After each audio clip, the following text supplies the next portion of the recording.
Rumah makan yang ada di Ciangsana, Kabupaten Bogor ini selalu ramai dikunjungi para pengunjung. Rumah makan ini memiliki nama Rumah Makan Gratis. Sesuai namanya, siapapun yang makan di sini tidak akan dipungut biaya sepeser pun. Nama saya Aditya Prayoga. Pekerjaan saya sehari-hari, saya di pabrik sekarang. Produksi sabun dan produksi parfum.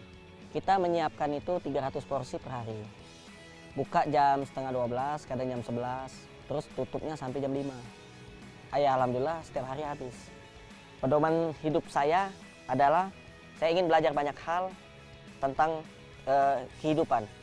Untuk ilmu, untuk saya, dan untuk orang lain. Dan manusia ini banyak beragam. Saya ingin menyatukan. Ayo kita sadar, kita ini sama-sama manusia. Mari kita sama-sama berbuat kebaikan. Mari sama-sama kita peduli sesama, gitu. Nah, jadi yang makan di rumah makan gratis ini siapa saja boleh makan dan siapa saja boleh duduk di situ, boleh nyumbang, siapa saja boleh. Dan siapa saja boleh buka rumah makan gratis, silakan.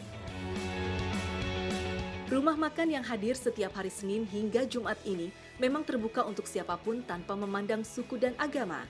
Semua orang dipersilahkan datang untuk menikmati hidangan yang tersedia. Inilah rumah makan gratis tanpa syarat dan ketentuan. Khusus di hari Sabtu dan Minggu, rumah makan ini hanya mendatangkan anak-anak yatim yang ada di sekitar lokasi.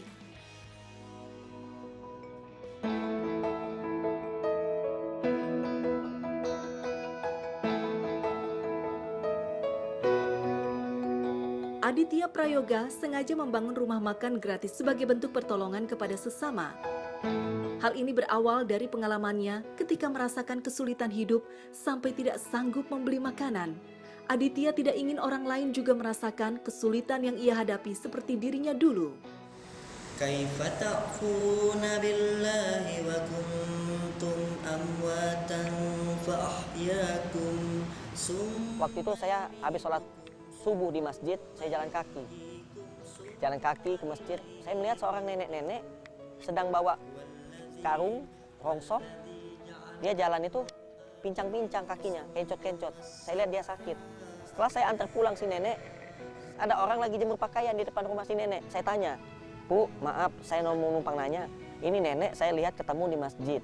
Bawa karung, rongsok, terus dia jalannya kencot-kencot. Kemana keluarganya, kemana suaminya?"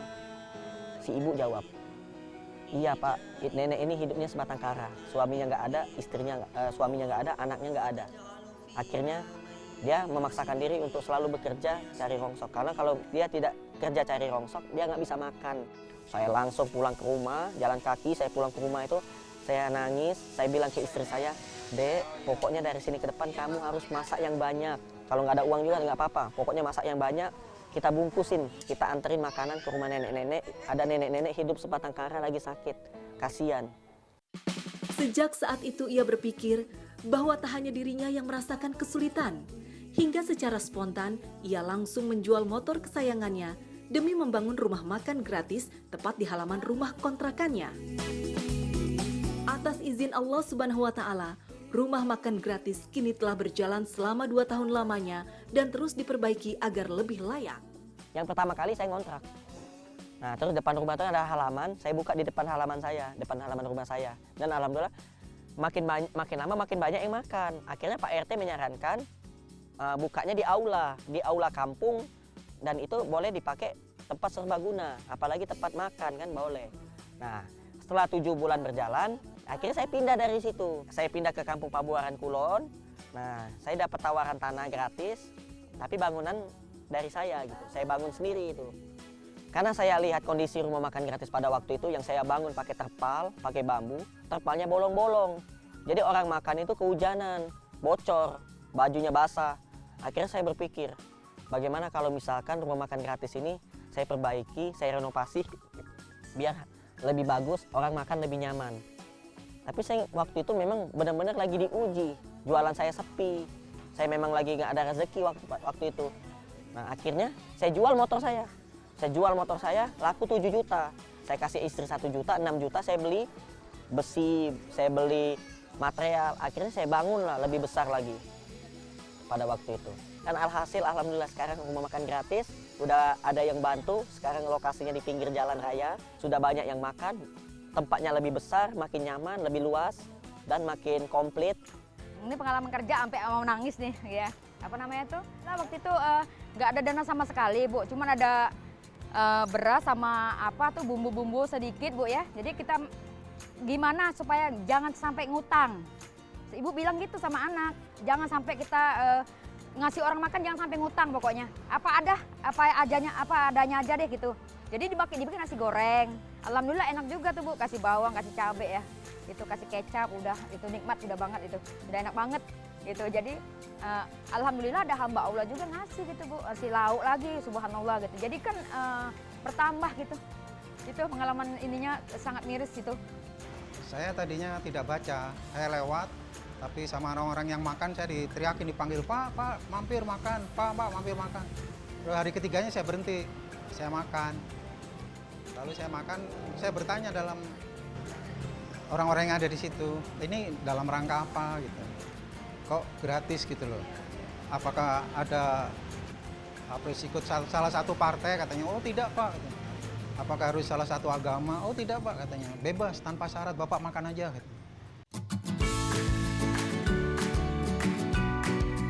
Apa yang ia upayakan bersama keluarga juga menggugah banyak orang untuk ikut bersedekah.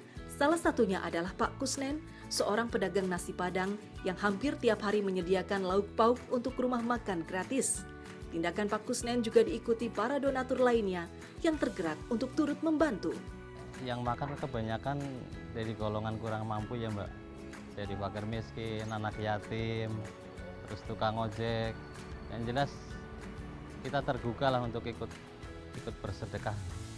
Kalau untuk secara orang jualan mungkin rugi ya Mbak ya. Yang namanya hitung-hitungan manusiawi ya Mbak.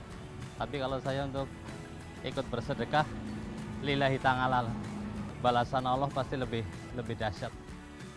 Aditya tak lagi menghitung berapa rupiah yang harus ia keluarkan agar rumah makan gratis ini tetap berjalan.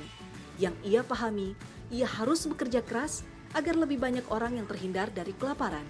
Yang ia tahu, banyak orang menjadi terbantu dengan adanya rumah makan gratis. Iya, jadi rumah makan gratis ini menurut saya sangat luar biasa. Satu, membantu juga kaum musafir yang lewat untuk pergi atau lagi jalan ada rumah makan gratis, wah bisa lewat sekalian mampir makan di situ gitu. Saya lebih sedih melihat orang lain ketika tidak berdaya dan dia kelaparan. Bagaimana nasib orang yang hidupnya sebatang kara, nasib perantau, musafir, anak yatim, jompo-jompo, orang-orang yang tua-tua, pedagang keliling yang dagangannya belum laku, dia nahan lapar. Mau makan itu pulang dulu ke rumah. Mending kalau ada makanan di rumahnya. Jadi kita senang sekali bisa membantu orang yang susah. Sebenarnya saya nggak ada uang. Saya pribadi saya nggak ada uang, tapi alhamdulillah dengan niat yang baik Allah mudahkan. Dengan berbagai macam cara Allah bisa membantu kita dan kita bisa membantu orang lain. Rasa syukurnya tak pernah berhenti. Ia terus memperluas bantuannya, salah satu caranya dengan rutin menjenguk warga duafa sekitar yang sedang sakit dan tak berdaya. Ia datang bersama keluarga yang selalu mendukung dan kawan yang setia menemani. Setiap hari saya datangin. Jadi banyak sekali fakir miskin yang hidupnya itu sebatang kara. Dan dia tuh lagi sakit. Gak ada yang ngasih makan, gak ada yang bantu ngurusin. Akhirnya saya kunjungin lah setiap hari. Kita doakan, semoga Allah angkat penyakitnya. Semoga Allah hapus dosa-dosanya. Semoga Allah hilangkan beban-beban dalam hidupnya. Semoga Allah muliakan dia, Allah bahagiakan dia di dunia dan di surga. Amin ya rabbal alamin. Seperti itulah doa kami. Gimana kabarnya kakek? Sehat ya? Sehat. Alhamdulillah. Mohon doanya, mudah-mudahan barokah. Rumah makan gratis nah. Barokah. Amin. Amin. Insyaallah. Tak puas membantu sesama dengan memberi makan gratis, Aditya juga mewujudkan salah satu impiannya dalam bersedekah, yaitu dengan menciptakan ATM beras bagi kaum duafa. ATM beras, kita mendirikan ATM beras. Jadi orang-orang miskin itu bisa datang ke rumah makan gratis setiap hari. Ambil beras gratis, nggak bayar sama sekali. Setiap hari dia bisa ambil beras dengan menggunakan kartu yang kita kasih. Cara mendapatkan kartu ini dia harus punya SKTM. Dan kita survei dia benar-benar miskin. Nggak punya rumah, rumahnya ngontrak. Nah kita kasihlah kartu ATM beras, dia datang ke rumah makan gratis, dia gesek, seret, langsung keluar beras. Dia ambil beras, kasih. Berasnya dapat dari mana? Dapat dari Allah. Jadi kita harus mensyukuri segala nikmat yang Allah berikan. Oleh karena itu, bagaimana diri ini takut miskin? Bagaimana mungkin diri ini takut rugi ketika kita bersedekah? Sedangkan kita ini diciptakan oleh Zat yang Maha Kaya. Jadi jangan pernah takut rugi ataupun takut miskin ketika mau bersedekah.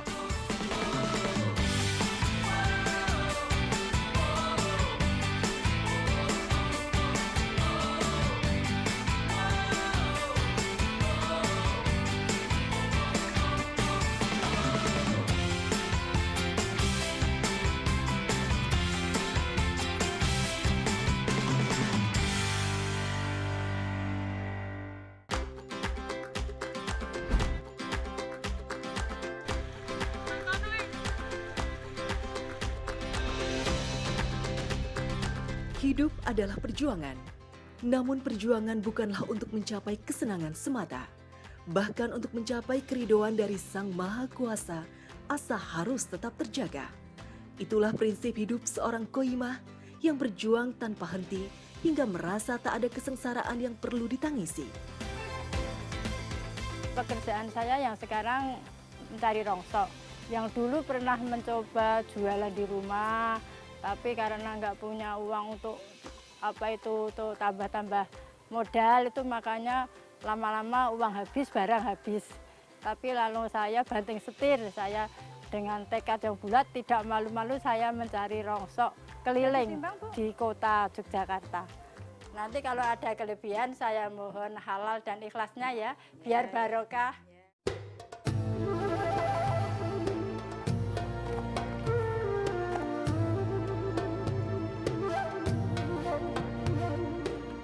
Ya dulunya juga sedih, tapi kan kita harus mencukupi kebutuhan keluarga untuk bisa memberi makan anak-anak, dan suami saya kan sakit, jadi saya harus bisa, makanya walaupun sedih tetap saya harus kerja keras ya. Harus pokoknya setiap hari, bisa nggak bisa ya harus pergi itu mencari nafkah. Setelah berkeliling mencari barang bekas untuk dibeli, Mbah Qoyim akan menjualnya kembali. Berapapun yang ia dapatkan setiap hari, itulah bentuk kasih sayang dari Sang Ilahi.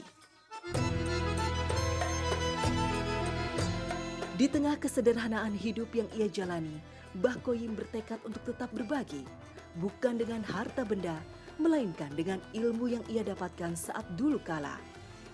Pada tahun 1996, Mbah Qoyim mendirikan TPA Al-Qoyim secara gratis untuk siapapun yang ingin belajar mengaji. Tak peduli status maupun usia, semua ia terima dengan tangan terbuka. Qad aflahal mu'minuna. Ya karena kalau mau sedekah harta itu kan saya cuma pas-pasan. Ya, jadi nggak bisa kalau uang juga saya cuma pas-pasan. Jadi ya sudah, apa yang ilmu yang saya terima itu untuk sedekahkan sama orang lain, itu sudah saya bersyukur. Ya karena kan ngaji itu untuk amal kita, tidak saya itu tidak pengen ngaji langsung dibayar, itu enggak. Yang penting gitu kita bisa beramal, bisa menularkan ilmu yang saya punya.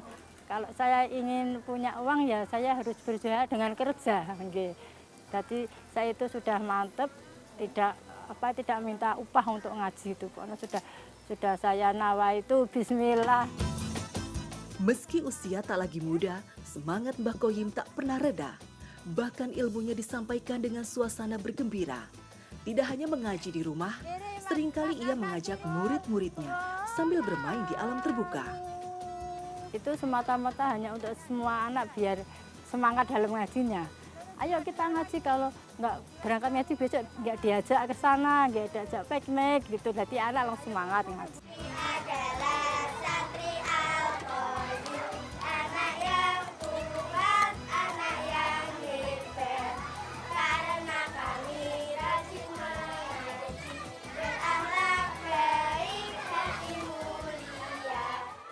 Astagfirullahaladzim, ya Allah, minta tolong ya Allah, begitu.